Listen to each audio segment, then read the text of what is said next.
Hello everybody and welcome to Darren Augustus Plays Suzerain. So I actually played this game, I played the demo of it a few months back. It's from Torpor Games, and I would also like to go ahead and thank Torpor Games for giving me a key to the full game, and I really do appreciate the support and everything that I had as far as views and stuff like that goes. But anywho, this is a political, I guess you can say, simulator to a certain degree. It's more of a choice of game, but I did play the demo a few months back and I was really intrigued by it, more so because there's a fully fleshed out world in this. I mean, there's a lot of different factions, there's a lot of different, I guess you could say, analogies to our world and things like that. But it was a really deep and a very interesting story-based political game, and these things are kind of rare to find. I mean, typically political games usually fall in one of two categories. It either falls into a category of being a complete simulation or kind of being, you know, wonky, hokey-dory kind of fun and stuff like that. But this actually seems like it's trying to tell a deep story about this fictional world and just everything that's going on in it. So I was really intrigued by it. So we're going to jump into it. Now, I did a poll on this a few weeks ago to try and gauge what the actual play style was going to be. In the original demo, and I'll leave it in the description, I played more as an authoritarian, left-leaning character. We wanted to kind of, you know, push forward communism in the country and things like that. But I did do a poll. Now, I'm playing this about a week before it actually comes out, but I did a poll on what play style that I would turn around and do. And there were two choices that were there. Well, there were four choices that were there, but the top two were the Democratic left at number one, and as far as number two goes, it was the authoritarian right. Now, I'm supposed to be doing a stream Friday, so it'll be on the same day this game actually comes out. Again, this is past me talking. So on the stream, I'll be playing the Democratic left, which won overall in the poll. But I felt like, as far as the actual playthrough on the channel goes, I'll play as the authoritarian right.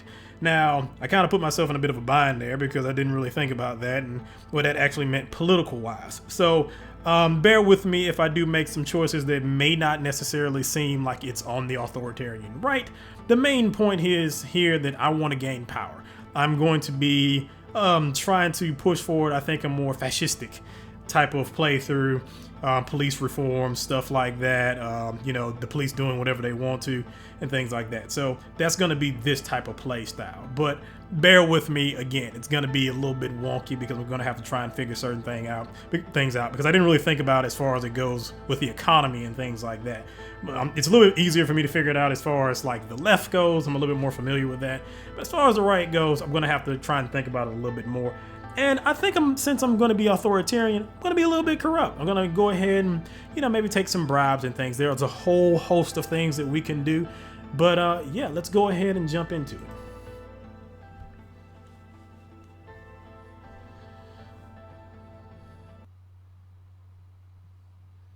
You are my enslavement and my freedom. You are my flesh burning like a raw summer night. You are my country. Nazim Hekmet Haran.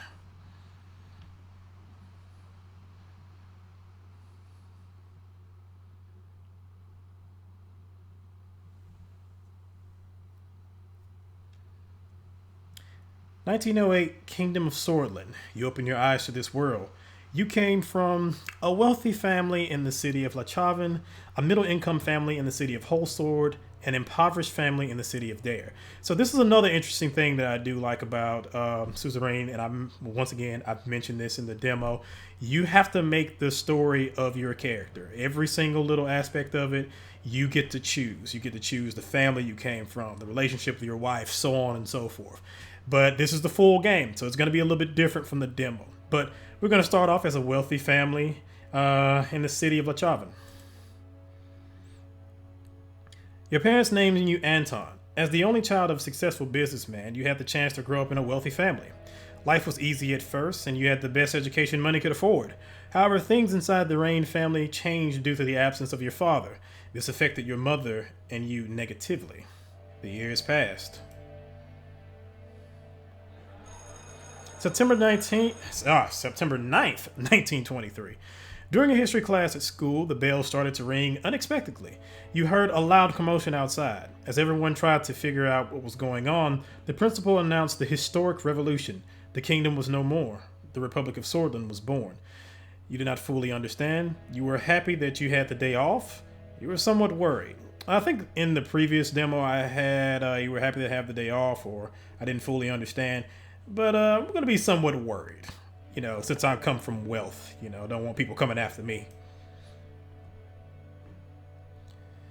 In 1926, after graduating, you passed the university exam with high marks. You had the opportunity to choose between several studies. You chose law at Holsworth State University, economics at the Lechavan Business School, history at Dare University of Culture. So in this particular case, I'm going to choose economics. I believe in the original playthrough, the demo, I chose law at Holsworth State University. So economics, because we all about them dollars. During the first year, you attended a lecture with David Whisky, I'm not sure. He was a well-known diplomat from the foreign ministry and the son of the president.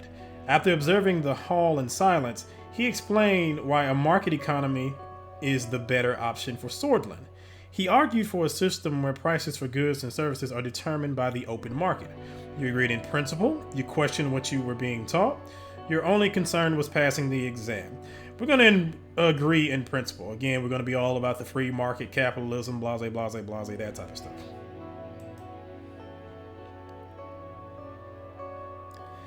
Soldiers entered the campus in the evening ahead of the first election.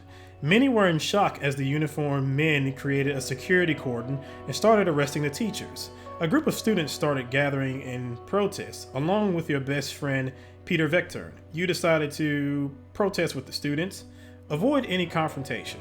Now this one I'm not too sure about, because essentially you run into Tarquin Sol, the, I guess you could say the president of the country during this time, and his policies can kind of be interpreted in many different ways, some of it on the left, some of it on the right.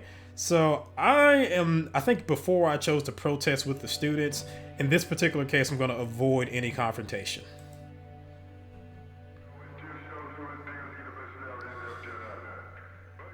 You heard a loud announcement that echoed through the campus. General Lutheran declared martial law in order to restore the administration. Please stand back and disperse to your rooms. You quickly made your way towards the dormitory, avoiding the scene. You did exactly as they said. And if I'm not mistaken, General Lutheran was more on the left side. If I'm not mistaken, he launched a revolution also that did not work out too well. I could be wrong, but I'll have to look at the history again. As you entered the room, you heard screams coming from the outside. You tried to bury yourself under the sheets. You tried to go out to sea. I'm curious. I'll go out and see. But the soldiers locked the doors. It was a gloomy year. I'm assuming there were purges. The majority of the students and teachers displayed their opposition. Thus, Lechavan became a target for the military regime. You didn't want to stay idle and decided to join a human rights group, a student council, or a political debate group. I guess I'll go ahead and do a political debate group. Yeah, I think before I chose human rights. The dozens of debates help you hone your oratory skills while also helping you grow your network. Even though the debates were pretty heated between different groups, you all grew from sharing ideas. In one of the meetings, Peter introduced you to one of his friends, Monica, who was a volunteer for the Swordish League of Women. You were immediately attracted to her intelligence, her beauty, her diligence. I think before I chose her intelligence, I think this time I'm going to be a bit more vain, so I'm going to choose her beauty. The politically charged environment led you to join the Red Youth, the Socialists, join the Young Swords, the Nationalists, or stay away from any political organization. So again, before I chose the Red Youth, the Socialists, this time we're going to join the Young Swords. And these two, you're going to see that they have a lot of clashes as far as the main game goes. The radio relayed that the communist General Ricard surrounded Lutheran and his troops, demanding their surrender. They refused and heavy fighting broke out across the country. You just couldn't believe it. The army was fighting amongst themselves. Sordland was plunged into chaos. Ricard's sudden attack caused even more bloodshed in the country. He seemed different compared to the fascist Lutheran. In your opinion, however, he was more of the same. So you participated in a protest march. You were chanting, "One nation, one system, one people." In the chaos, we want stability. United we stand, divided we fall. Again, I'm trying to be on the more fascistic side, so I'm going to say one nation, one system, one people. You were marching against Ricard. The students and soldiers supporting the coup gathered a few hundred meters away. Many socialists were among them. You knew something was going to happen. I'm going to stay. I'm going to fight. There was a massive clash between the two sides. Soldiers began to beat the students. Tanks started rolling forward. In this chaotic moment, you saw a young girl about to get run over by a tank. I tried to run and save her, but you couldn't reach her in time. You never forgot her face. The clashes escalated into a full-blown civil war. The horrors made you isolate yourself for a while. Monica helped you cope, and love grew between the two of you. However, it was a difficult time for love. The chaos must end. The charismatic colonel, Tarquin Sol, orchestrated a sudden coup and brought an end to the chaos. He wrote a new constitution and restored stability. The people saw him as a savior. He formed the United Sordland Party and ran as a presidential candidate in the first ever elections. You voted for the United Sordland Party? You did not vote. I'm going to exercise my right to vote, and I am going to vote for the Sordland Party. USP won the election by a large majority. After graduating, you kept seeing Monica and noticed her interest to marry. However, a letter arrived from the military calling you to fulfill your compulsory service. It was time to serve your national duty. A devastating civil war broke out in the neighboring country, Wayland. The distinguished Major, Isof Lankia, ordered you to lead your squad on a border patrol mission. It was a very cold winter night when you began marching out of Gumarin outpost. You could see your breath. After several hours of marching through the snowy hills, distant noises were heard. Visibility was too low to confirm the source. The squad crawled forward in a formation and found a spot to observe. A group of refugees has made it beyond the border fence. You escorted them back, let them slip through. And again, we're going to make sure we have strong borders for our nation, so we're going to escort them back. The refugees were in despair when they realized that you were taking them back to the border. Screams and protests ensued as they were restrained. You delivered them to the border guards. After several months of military service, your duties ended and you went back to civilian life. You and Monica decided to share your lives together. After receiving the blessings of her parents, a ceremony was held in Holsword. During the same year, you were offered a high-paying job at the governing United Sordland Party. It was important to start your career on a good foot, so you accepted it. Working for the ruling party was the easiest path to power. The financial compensation was too great to pass up. It was the best opportunity to change the country for the better. Okay, my character doesn't care about this. He probably does care about this, but it is the easiest path to power. So yeah. You became the economics assistant to one of the more experienced members of Assembly. You worked long and hard, staying late at work, investigating hundreds of pages of economic reports. You were climbing the ladder. Sol strengthened the Republic by removing the institutions and symbols of the former kingdom from society. Things were also looking up for the country as the massive economic boom continued, and people were the happiest they had been in a decade. Election time came, and it was decided. President Tarquin Sol was elected once more.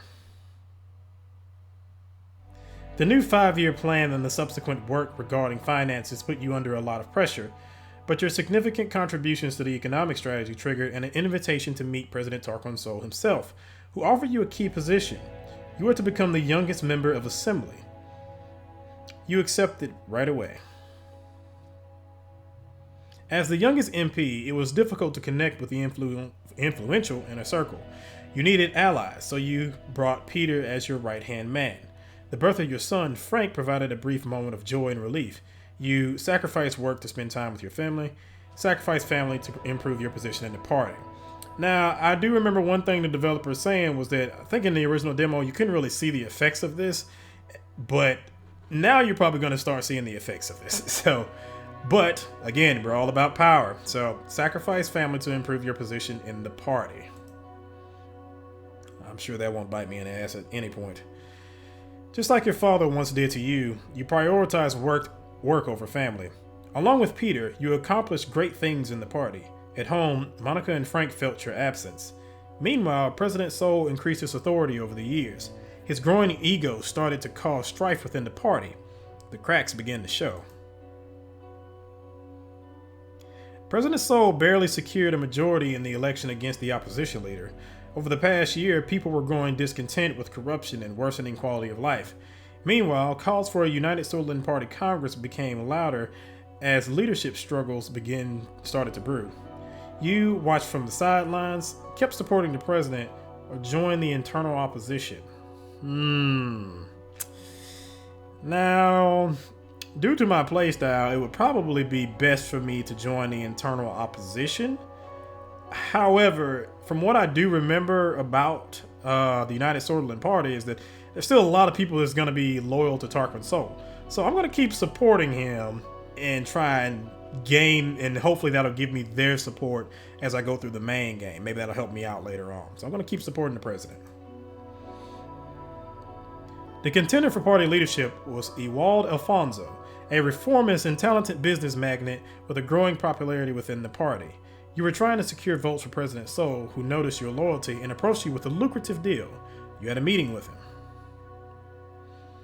The president offered you the position of Minister of Economy, Commerce, and Energy in the next government if you backed him in the upcoming vote.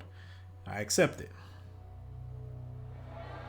The party congress was nothing short of impressive. The banners of United Sordland was decorating every possible spot. Thousands of influential political figures, lobbyists, and benefactors gathered for this turning point. The voting for the party leadership began. You voted for Tarquin Sol. Unfortunately, Sol lost the leadership vote to Ewald Alfonso with a small margin. During the Congress, Sol announced his retirement from politics. The system he had established were to stay much longer. His achievements wouldn't be forgotten. You were happy that Sol was finally leaving, were troubled by the departure of Sol, didn't care about who was in charge. Now, honestly, we don't care about who's in charge because we're trying to get power for ourselves. So, I don't care about who's in charge. A month later, your daughter was born. Monica named her Dina. She motivated you during a tumultuous period in the party. The general elections were approaching. The United Sordland Party was under the new leadership of Ewald Alfonso. You joined the party effort and campaigned for him, or you did your best not to help him. Join the party effort and campaign for him. I do know he's gonna lose, so I will join the party effort and campaign for him. During the general elections, the main opposition leader was embroiled in a sex scandal with his secretary, diminishing their chances. The extensive privatization program proposed by Ewald Alfonso secured an election victory for the United Sordland Party. Over the next years, you did your best in order to make Sordland a better place, tried all that was necessary to climb up the ladder, dedicated yourself to the party and its success. I am going to try all I can to climb the ladder. The presidency of Ewald Alfonso saw many bold reforms, but was followed by a serious economic recession. The other parties announced their bids for the 1953 election, but the unfair system hampered all opposition efforts to win. You thought that your party could not survive another crisis, were worried about the economic recession, worried that your reputation would be tarnished along with Alfonso. Exactly. I was definitely worried about that. Together with Peter, your presence in the USP grew and you became the face of a new wing in the party. You effectively took over the leadership as President Alfonso lost control of the country. The moment to make a move had come. You blamed Alfonso for the crisis on television, bribed and extorted Alfonso's inner circle, advised Alfonso to step down. Again, we're all about the sneaky moves now, so we're going to bribe and extort Alfonso's inner circle. I don't think I've ever chose that decision. Most of the inner circle abandoned him. President Alfonso started to reshuffle his cabinet, but it was too late. The party eventually voted you in as the leader after your efforts. Following this, you announced that you would be running for president in the general election with Peter as your running mate. It was your turn.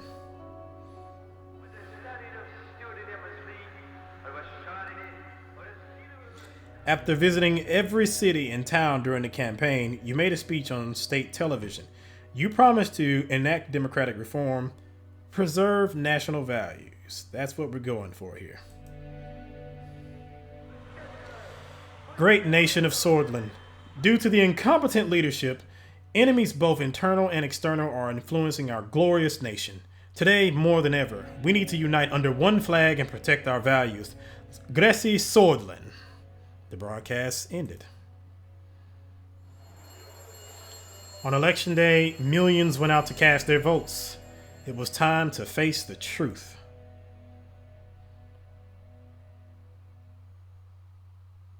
And we have risen to power. Chapter 1, President Reign.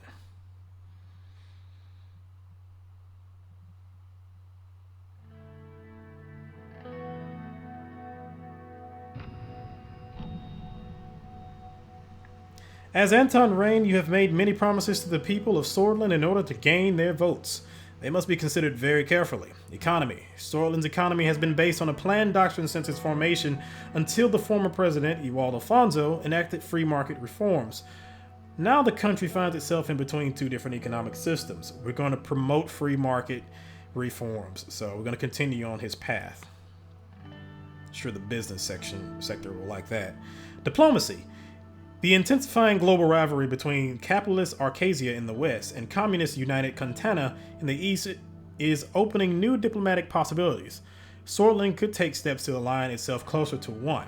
Now, I am curious of what the neither route would be, because I don't think this was actually an option in the demo. I could be wrong, but this is going to be interesting. Maybe we can actually make ourselves our own superpower somehow, or we can just be isolationists and fall completely apart. I'm not sure, but we're going to side with the capitalist Arcasia instead of the communist United Cantana. I guess the analog you can have here is this is like the Cold War between the West and the East, the United States and the USSR. So, immigration. In recent years, Bludish, Wexik, and Agnolian immigrants flocked to Sordland due to relaxed immigration laws enacted by Ewald Alfonso. As a result, tension in between swords and immigrants have been increasing. We're going to tighten immigration. Again, we're trying to preserve our national values. We're trying to keep it to be one Sordland. So, yeah, got to tighten up that immigration. We have also promised to focus on a certain extensive subject within our first term. The people expect us to solve the negative situation within this topic while providing an overall improvement to the related policies. So we can choose either health, education, law enforcement, or the military. Since the 1940s, the difference of service quality between urban and rural hospitals has been getting increasingly worse, and the average life expectancy has dropped significantly. In education, the lack of schools, teachers, and even classroom equipment in certain areas cause massive gaps in previously robust education system. In the law enforcement, increased crime is pushing law enforcement to their limits, while judges at courts deal with a huge and expanding backlog of legal cases. And in the military protects the country from hostile threats, and while some see it as a massive financial burden, others argue it is a critical deterrent. So in this case, I'm going to actually focus on the military. Most of the time, I usually focus on either health or education. And in a couple playthroughs, I think I've actually done law enforcement. This used to be different. Before, you could choose the priority, so you could choose like the most important versus the medium important versus the slightly important and the least important. But in this case, you can only choose one. So our first term is going to be on rebuilding our military. And there's a lot of reason why that's actually a pretty good idea, considering that you're kind of facing a lot of opposition in general. So your promises will be remembered and they will have consequences. Are you sure about your decisions? Definitely not, but we're finna go with it. Alright, 2 weeks have passed since we won the election. And now is about to be sworn in as the 4th president of Sordland. Thousands were watching the inauguration ceremony and cheering my name, Anton Rain. The die was cast. The die was cast, and there my story began. In the distance, the Maroon Palace stood on top of the famous Hill of Pride. I had no way of knowing what future awaited me. I looked at my family. My son and daughter, Frank and Dina, were next to Monica, my wife. Her eyes were glimmering with pride. Then I turned towards the key people who made it all possible. Of course, each individual was promised an important position in my cabinet. As my thoughts slowly faded away, the reality of the situation dawned on me. Orso Hawker, the Chief Justice of the Supreme Court, was waiting for me. The time for the oath has come. I am ready. Please repeat after me. I do solemnly swear. I do solemnly swear. I do solemnly swear that I will respectfully execute the office of the President of Sordland, and to the best of my ability preserve, protect, and defend. And to the best of my ability preserve, protect, and defend the people and the Constitution of the Republic. You may now deliver your inauguration speech, Mr. President. I remember when Obama was elected, that was actually kind of a thing because I think he missaid it. So just to be on the safe side, he brought the Chief Justice of the United States back to the White House so he could redo it and reconfirm it just in case somebody tried to say, oh, well, he didn't actually swear in properly, so he's technically not the president. But I think I did it okay. All right, let's give my speech. It is an honor, sir. Let's see. How shall I start this off? Dear citizens of Sordland, brothers and sisters, my fellow swords. My fellow swords. The crowd looked very eager to listen to me. The idea of unity, the current dire situation, change and hope. We're gonna go with the current dire situation. We are enduring economic hardship like never before, and today our nation is falling apart. Our people, we, suffer in this dire situation. If we stand together, we prevail. The issue that plague us, our capabilities. Our workers are no less productive than a decade ago. Our capable minds are no less inventive. Our products and services no less requested than they were last week, last month, or last year.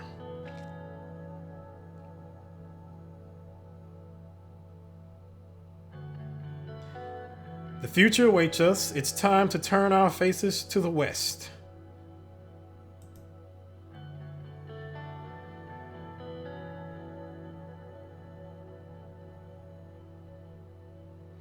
It is time for a united and powerful Sordland once again.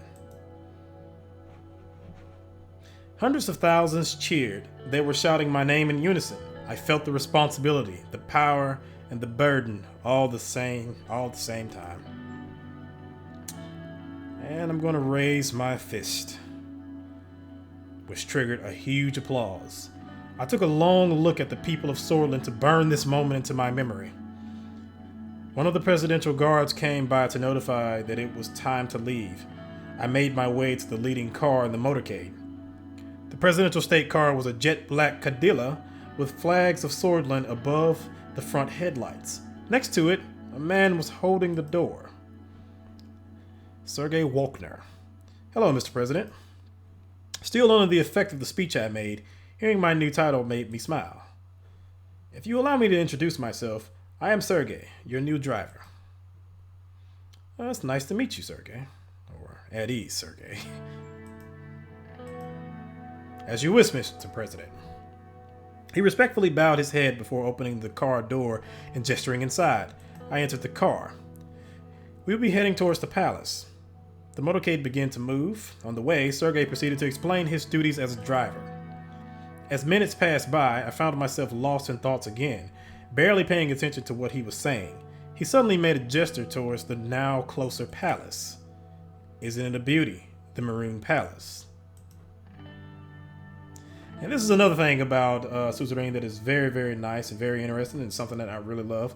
it basically has its own Wikipedia. So whenever you see these blue marks, you can turn around and click on it, and it'll do a pop out on the side, and it'll bring up information about certain things you click on. And even in those articles, you still have further articles like the Kingdom of Sordland, the government power from Earlery to Holsword, different places in the country, and it'll give you information about other things. But it's a huge codex. It will take a long time to go through all of that.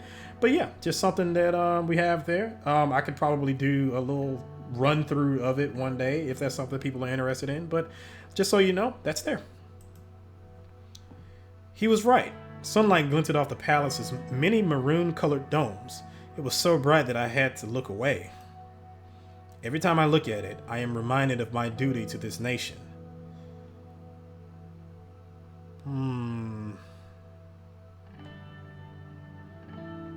We all owe a great debt to the men who led this country from here. It's just a building, Sergei. So do I, Sergei. It's beating heart of the nation after all. It is in good hands now. I won't be too arrogant right off the back. I'll at least be a little sneaky about it. So do I, Sergei. It is the beating heart of the nation after all. Well said, Mr. President. The car drove past the majestic gates, continued uphill to the entrance, and stopped in front of the doors. Sergei got out of the car and opened the door for me. Have a great day, Mr. President. Amorgno Escor. He referred to the famous swordist phrase from the times of revolution, Amorgno Escor, Vecturn Sisda, which meant morning will come, victory is close. Vecturn Sisda. I made my way upstairs through the extravagant corridors of the palace. Marble and engraved wooden finishes decorated the interior. My footsteps echoed in the colossal halls. The guards bowed their heads in respect as I opened the massive doors to my new office. All right, and now we have the map. So as you can see, there is a lot to look at. There is a lot to deal with, and we have lots of reports to turn around and deal with as well. So we have some of the foreign reports from different governments. I think these are all congratulations, if I remember correctly. We also have different reports about certain issues going on in particular regions. So everything you see right here, oh God, let me get a hold of this. Everything that you see here on the map that's colored in, it's pretty much ours. Our borders are right here in green. I actually don't remember if that was there before, so that's nice to know. But yes, all this is ours, all this stuff here. But they're all different regions. They all have different things going on. They all have different importance to us. So we're going to have to take care of those things. Also, if you look down here, of course, it has me. It has the country overview, the political overview, notes, and settings. And I think you can actually, you can take notes all you want to right here. Our economy, our budget, and our wealth is up here, our personal wealth. I'm actually not too sure what the personal wealth part is going to do because if I remember correctly, there was nothing in the demo in particular. There's one decision that can increase it. And of course, your particular standing as far as your family goes changes this initially. But I don't know as far as like later on in the game what effect that's going to have. But I'm sure it's going to be something. So let's see. For the country overview, this is just telling you, of course, what's going on. The current situation, current backlog, limited women's rights, the Blutish problem, judicial rivalry, some human rights, freedom of the press. So, of course, it goes from worst to last. And, of course, as you can see, the stuff in red, the stuff in yellow, it's not too good. Stuff in green, it's okay. Active policies, Alfonsonomics. So, I'm guessing, is that like kind of like Reaganomics to a certain degree? I'm not too sure, but yeah. Let's see, we have weak transportation links, unemployment crisis, tax evasion, decreased trade volume, Bergia economy plummeting, Lauren Rust Belt, Aglin lacks investment, stagnated production. So that's going to be great. Alfonsonomics. Sordland's economy has been based on a planned doctrine since its formation until the former president, Ewald Alfonso, enacted free market reforms. Now the country finds itself between two different economic systems. And this is going to be kind of interesting because it kind of reminds me of the position, I've been playing a lot of Crisis in the Kremlin lately, but it kind of reminds me of a lot of the positions that some of the Eastern Bloc countries were in, where You had not Khrushchev, but well, yeah, you had Khrushchev and the USSR trying to do reforms, and they were kind of stuck in between a planned system and a reform system. Some of them want to go to a full reform system. So it's going to be interesting to see how this is all going to turn out in the end, where we're going to try and break this down perhaps into something new. I don't know if this is going to evolve into something different or what, but it's going to be interesting. Military. Gendarmerie under Defense, Swordist General Staff, compulsory military service. The Gendarmerie is an armed law enforcement organization which maintains security and public order. It is primarily focused on rural security, but can be deployed to assist cities by mayors. Now, this is, again, a bit of an interesting thing here. Now, Gendarmeries is, of course, I'm American. Gendarmeries is not something that we have here in the United States. Most police forces in the United States have a SWAT team, and they act as the Gendarmerie. But we don't literally have a federal armed SWAT unit, I guess, that you can say that can be deployed in order to deal with public situation. I think the most the only case that I can really think of is like France. I know France has a Gendarmerie. I think Spain has one, and I think in France the Gendarmerie, they can write tickets. They can pretty much do anything that a normal police officer does. Whereas like the closest thing to a Gendarmerie here in the United States, it would be a mix between the SWAT team of the individual police forces that can be deployed by the police, or it would be the National Guard. The only catch is the National Guard can't be, they can only do so much, and they can only act within such a limited capacity. And if I'm not mistaken, I think the only cases that they can be deployed is if there's a state of emergency, but that's about it. But there's very rare cases. You've had certain cases where the National Guard was deployed as far as like riots and things like that go, dealing with COVID. The most famous case that I can think of is, I'm from Alabama.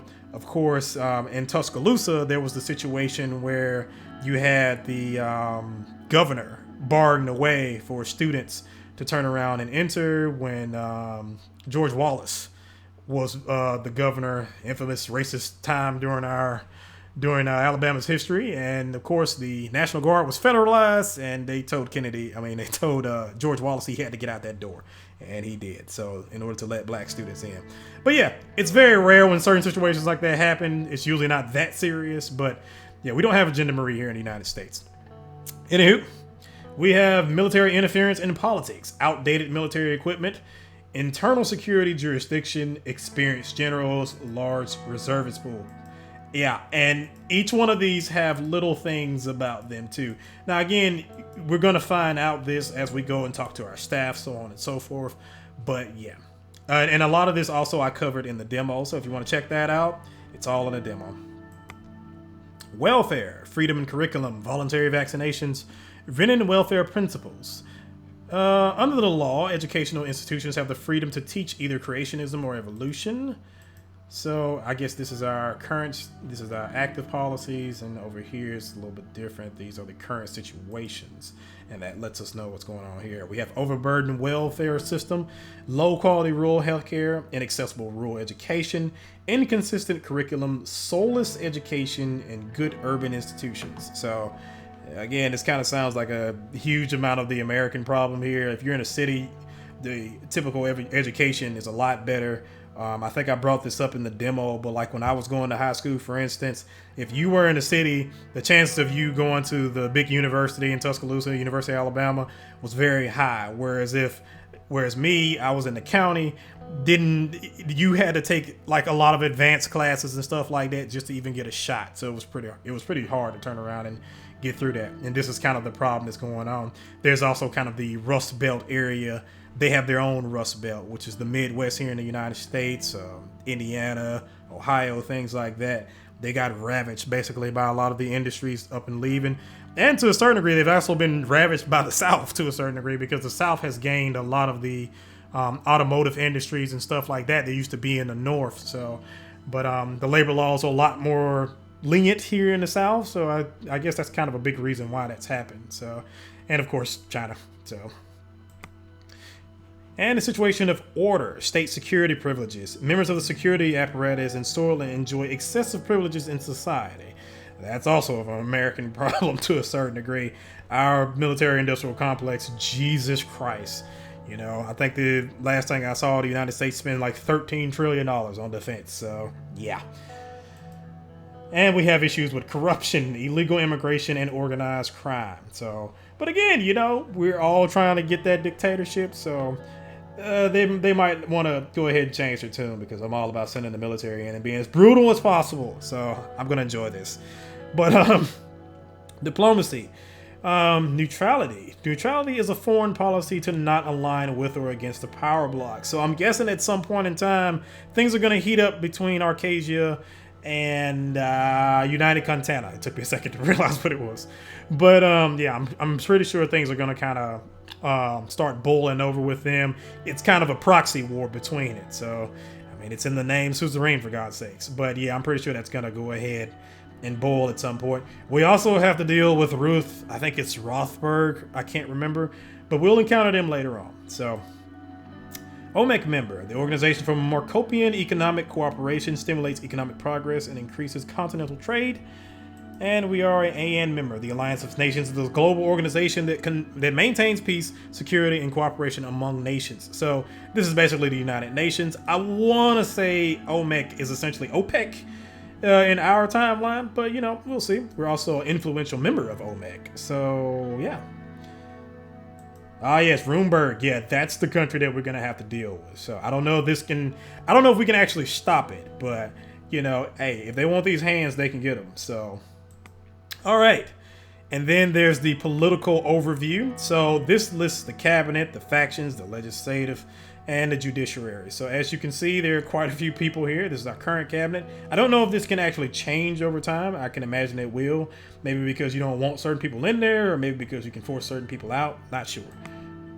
These are the factions here: the Old Guard, the Oligarchs, and the Reformists. The Old Guard are the soulless from the old administration who defend the status quo and promote conservative politics.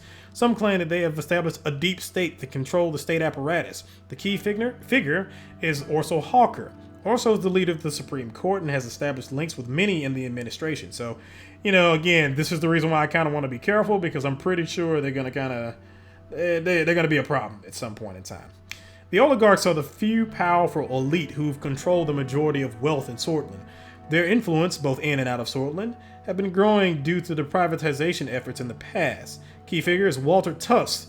Walter is the spokesperson of the Lothberg Group, which controls a huge part of the economy.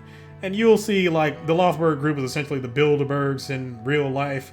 A lot of influential people influencing politics around the world. So, yeah. And you have the Reformists. The Reformists are the representatives in the government united under the call for democratic reforms.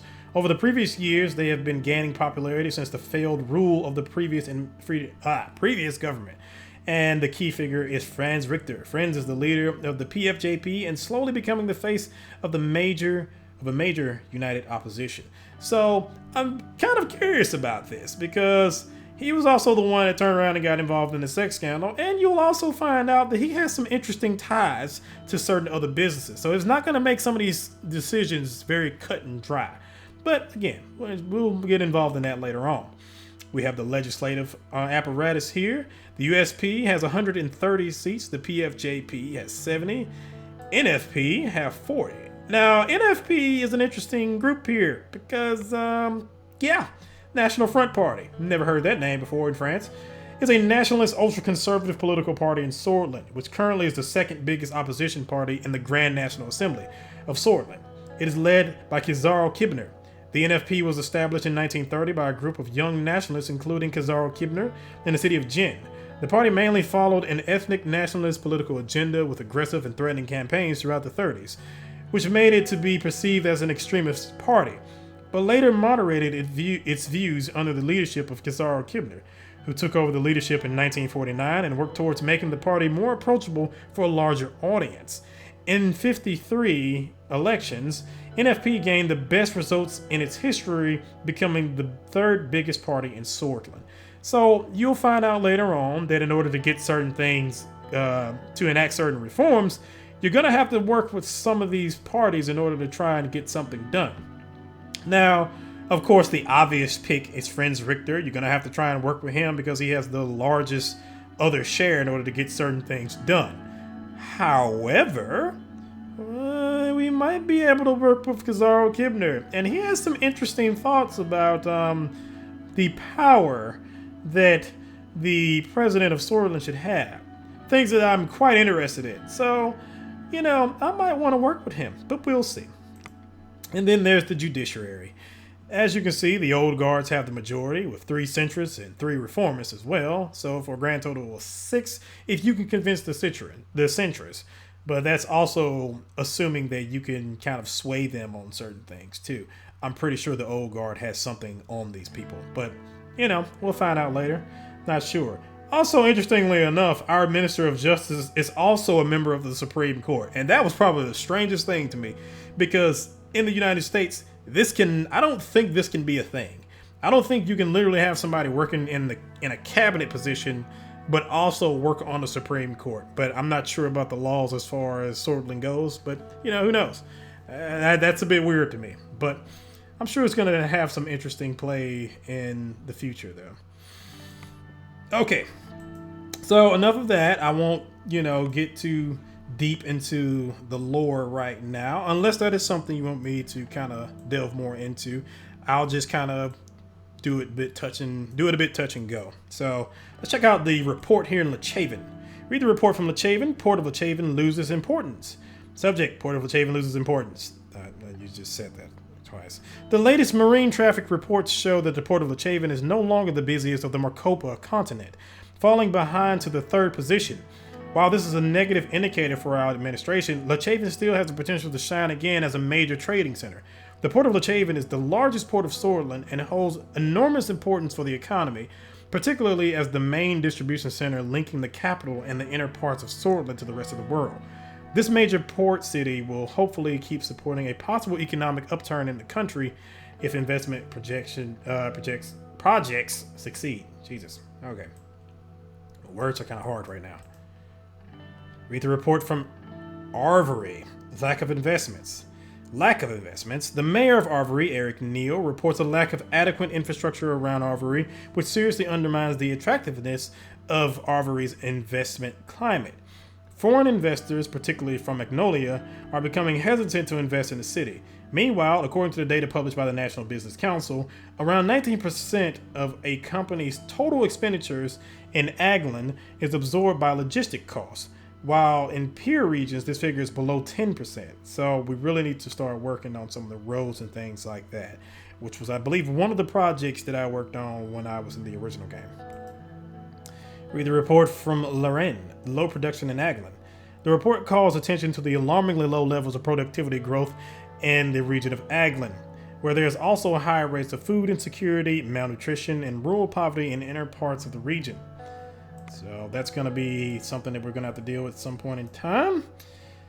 Let's deal with our country first, and then we'll go ahead and see about everybody else. I think that's actually it, because that's an event down there. So I won't tackle that right now. So, Vogsland. Read the report from Vogsland. Congratulations from Chancellor Hagel. Chancellor Hagel sent his congratulations on your great victory and wished for close cooperation between our countries in the future. Hagel signaled concessions from Vogsland in case of a promising trade deal.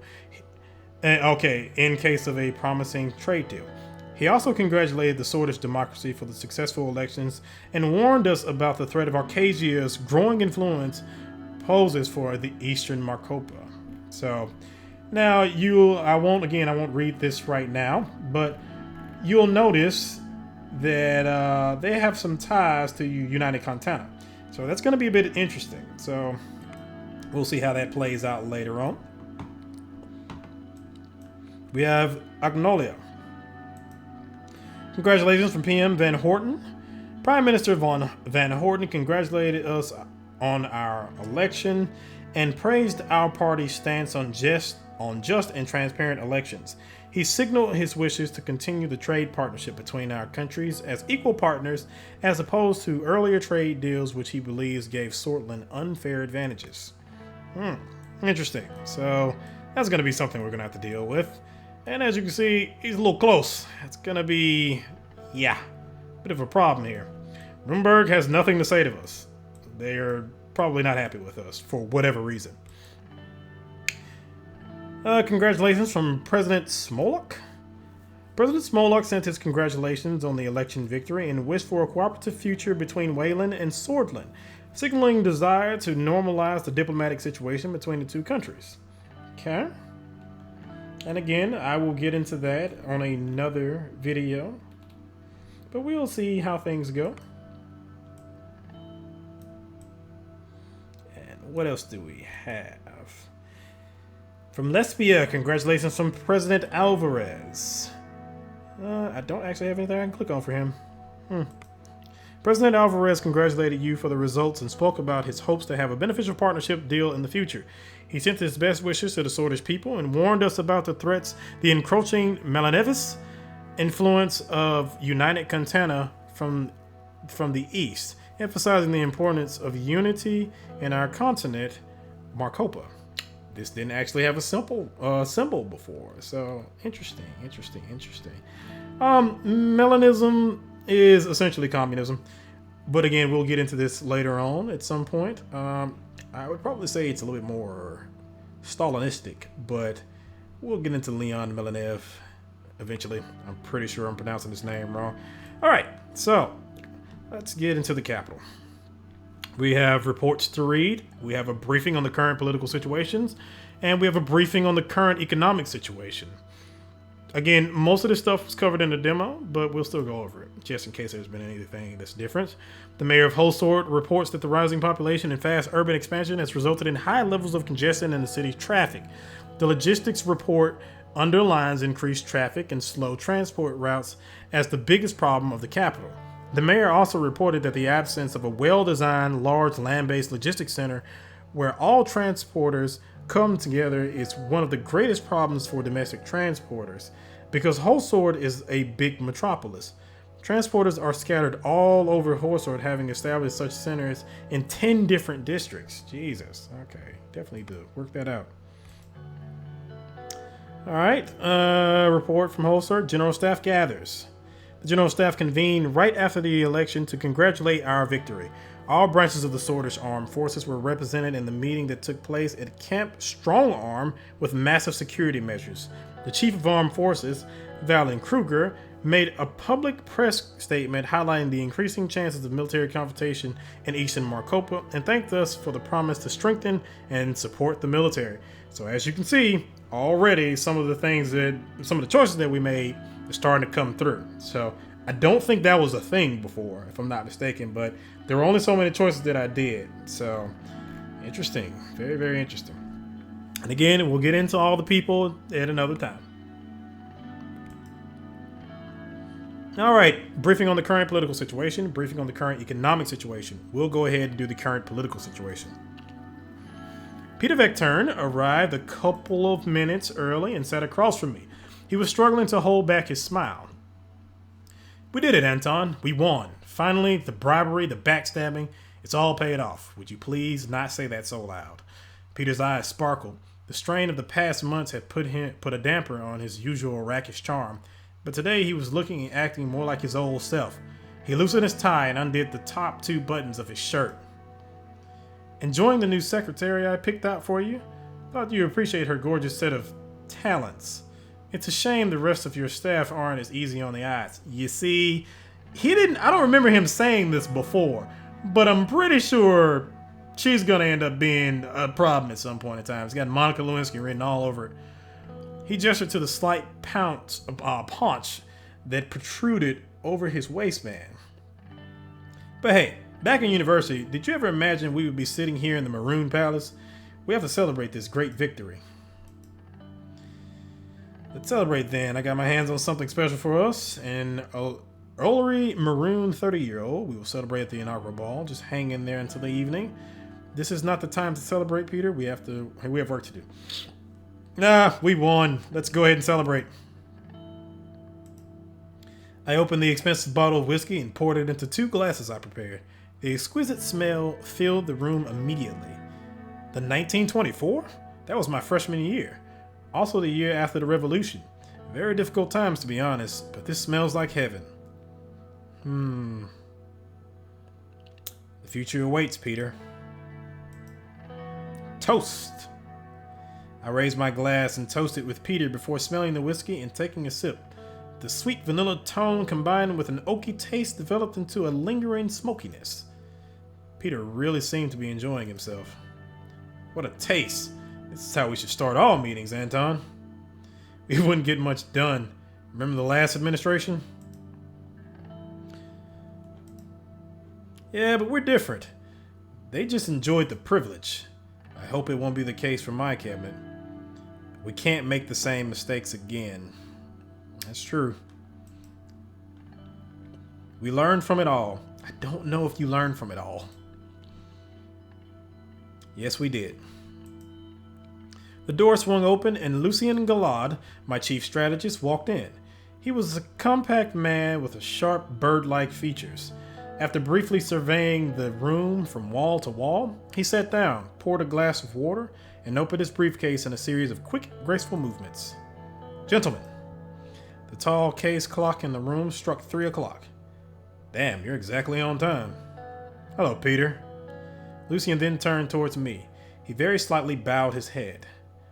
Let's see.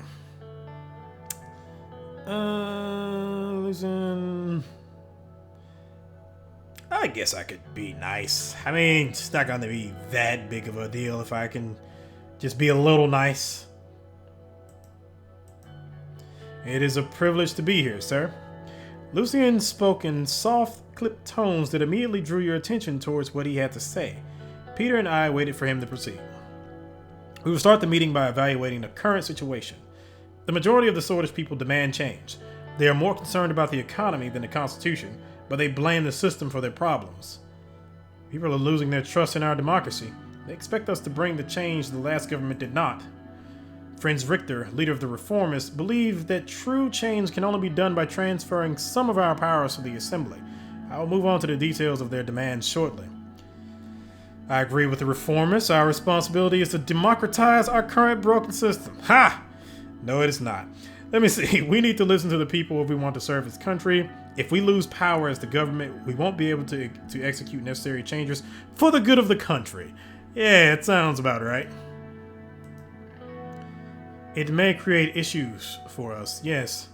However, with the Reformers gaining more popularity, we may not be in a position to stand against them. Mr. Richter managed to influence many members of Assembly to give their support for drafting a new constitution. Reformist politicians are quickly increasing in number. While the Reformist wing inside our party is still a minority, they could have a tripartisan majority in the Assembly, especially if they unite under Franz Richter. USP Reformists aren't wrong to agree that we need change, but we should be in charge. Nope. Mr. Richter could be a potential ally in our goal to maintain a majority in the Assembly. Nope. Our party must fall in line with our position in the near future. We can't have a strong divide. Oh, that sounds about right. I need loyalty for the things that I plan to do. Our opposition would be the only one to benefit from our party divisions. Reformist demands are clear. They want to limit the president's veto power, ensure that the Supreme Court is independent, and take away their right to vote on constitutional amendments. I don't know if I want any of that. Yeah, I don't think I even want the Supreme Court to be independent. You should see my Crisis in the Kremlin playthroughs. Generalissimo is my thing. Let's see. Let me see. We must listen to their demands. Otherwise, we are no different than the previous administrations. I support the reformers. We need a proper balance of power in this country. I won't allow them to influence me. We will shape our own future. Yes. I agree, sir. The old guards will do their best to preserve the Constitution. Chief Justice Hawker and his allied judges have a great influence over the Supreme Court, which will be tough to break. The court also has an abrupt power over constitutional legislation. Without their approval, we cannot even change it.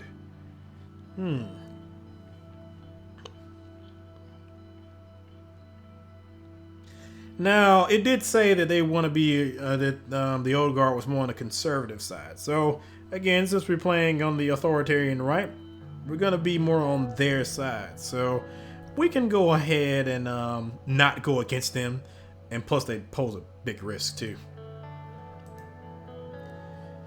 We need to work with the Supreme Court in one way or another. True, but we can't let the old guards manipulate us and then backstab us like we did with Alfonso. Oof, are you calling me out, sir? I mean, come on now. We cannot allow obstructionists to exist. See, this is the type of talk that I need to be having right now. This type of talk. We will figure it out. Our party still holds 130 out of 250 seats in the assembly. That is power. However, to reform the Constitution, we must receive a 2/3 majority in the Grand National Assembly, which is 166 votes, and a single majority in a simple majority in the Supreme Court that equates to 6 votes. After we have settled our thoughts on how to proceed, we will need to talk with our party figures. Our first goal must be to get the 150 signatures needed to start the process. Following the green light from the USP, we will reach out to the other party leaders to see if they would back our draft, and then the last step is to convince the justices of the court. The entire process will take a long time, but we must start working with a reform committee to evaluate all possibilities for a new constitution as soon as possible. Let's see. We will write a more democratic constitution with the reformers? Nope.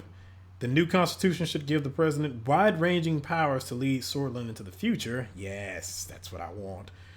We could work with the old guard to protect our existing extensive powers. Now, I think I've chose this before, and it kind of put me on a bit of a roundabout where I couldn't really do it, or it really didn't give me any options, but maybe some things will open up later on, and we'll see how it goes. So, yes, let's say this. That's very bold.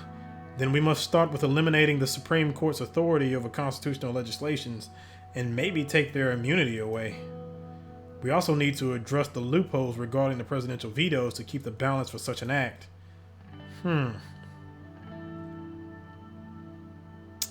Well, let's see. We also need to address the loopholes regarding the presidential vetoes to keep the balance for such an act.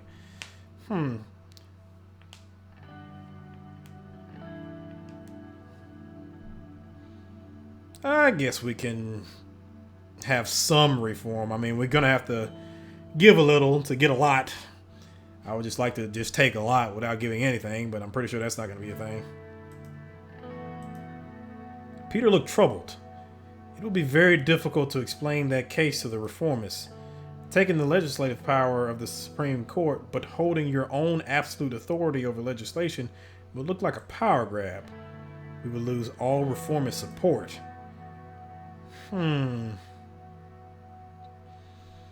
Let's see. We can package it as a democratic reform. Oh, yeah.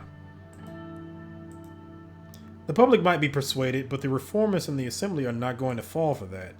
They would try to paint you as yet another strongman trying to grab more power for himself.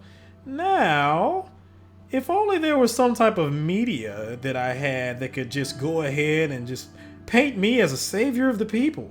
Perhaps even releasing scandals and stuff and being on my side. I wonder how that would work out.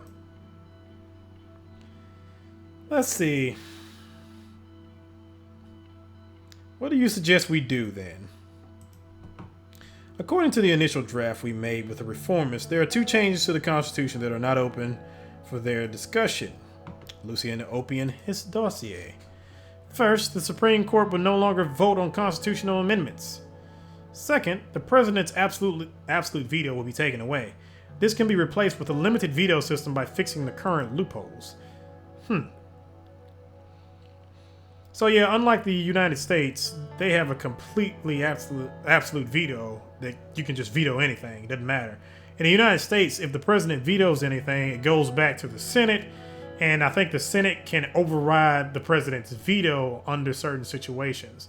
But it's pretty hard to do. I think the only time I remember it happening here recently was, I think it was with Iran when Obama was president, and he vetoed a particular bill that they had, and then it went back to the Senate. And I think it got an overwhelming vote to turn around and go through, and it basically vetoed the president's veto. So we would probably have to have a situation like that instead of the absolute veto that we have right now. So Let's see.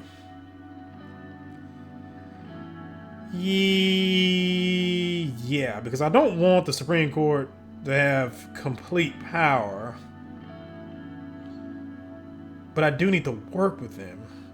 So I have no problem with these clauses. Let's work with the reformists. I'd rather not include all these points. Actually, I'm going to say this because I'm not sure if I decide to work with the reformists, if I'm going to be able to get everything that I want. So let's see what he says. That will not be accepted by the reformists. This draft has been created with the advice of both our party and PFJP members. Not taking away your absolute veto over legislation, but taking away the Supreme Court's influence over the Assembly would make it look like a power grab. Reformists are pretty loud about their thoughts on the president's power, Anton. You know they think this position breeds dictators. Let me see. I can't be so upfront about this. Actually, you know what? Screw it. I don't care what they think. We can handle them. To clarify before we head to a direction, what are your intentions, sir? The president needs to be able to exercise his power with ease to maintain stability. I understand, but do not have to remove your veto. Instead, we can discuss limiting it with the reformers. And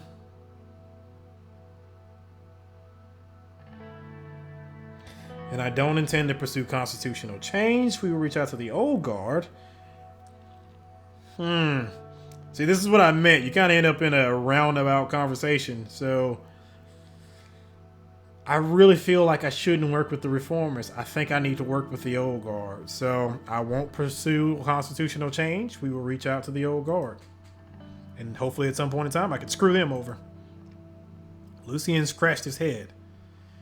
Let us at least work with a reform committee to start talking with all stakeholders in the assembly and the court just to query opinions.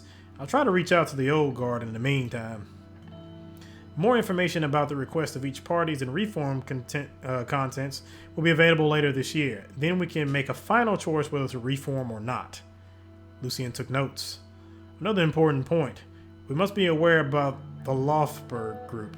The oligarchs convene under this group to influence economic policies. According to reports, some members of the National Business Council are in their pockets. They will surely try to bribe us for their special economic interests. I'll enter a dialogue with them eventually. We need to be diplomatic. Plus, I want their money and their influence. Lucien looked at Peter.